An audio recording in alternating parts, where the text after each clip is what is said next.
Hello everyone, welcome back to the workshop. So in this video we're going to have a closer look at the fundamentals, starting with the taper. So as you can see here, I'm holding the bar off of the anvil and my hammer is coming down at double the angle that you see that the bar is being lifted off the anvil. Now as you see me hammer here, I'm working the piece on all four sides. This is to take and produce a symmetrical taper. An asymmetrical taper can be produced by only hammering on two sides or allowing the bar stock to lay flat across the anvil and then hammering a taper with doubling the angle on your hammer blows themselves. The main key thing for you to practice when you're working in the forge, in the shop, on your tapers and you're practicing your fundamentals is consistency and accuracy. It pays you no benefit in the future if you take and just make really sloppy tapers and make a bunch of them. You want to focus on making each taper as nice as possible, cut it off the bar, and continue again.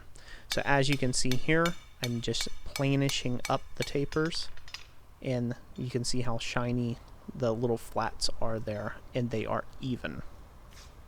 So we'll stick that back in the fire and get it heated back up. Now while this thing heats up, I'm going to go ahead and prep the anvil.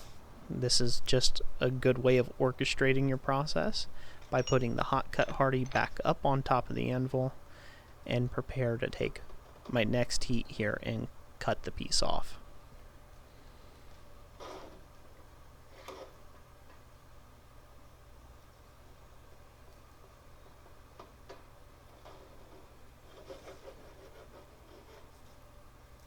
Okay, so now that we got the piece nice and hot, again make sure you don't burn off the small tip of this. We want to trade hammers for a soft face hammer, and then we're just going to cut this piece off.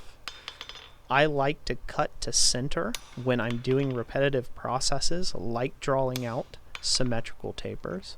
So this way it better sets the bar stock up for the next heat to make yet another taper. You will find that that will help out with not having a bunch of cleanup work that you have to do in between each heat. This will affect the overall result in the long run.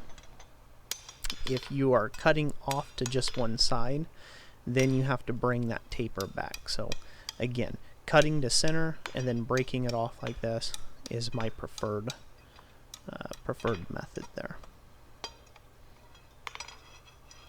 With any of these fundamentals, it's important for you to remember that it's practice, practice, practice, practice.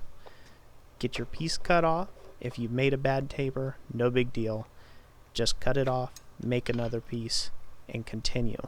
And the goal would be to make 10 exactly alike, and then continue to take and move on with other forging fundamental processes. So that's it for today. Thank you all for watching this video, and we'll catch you on the next one.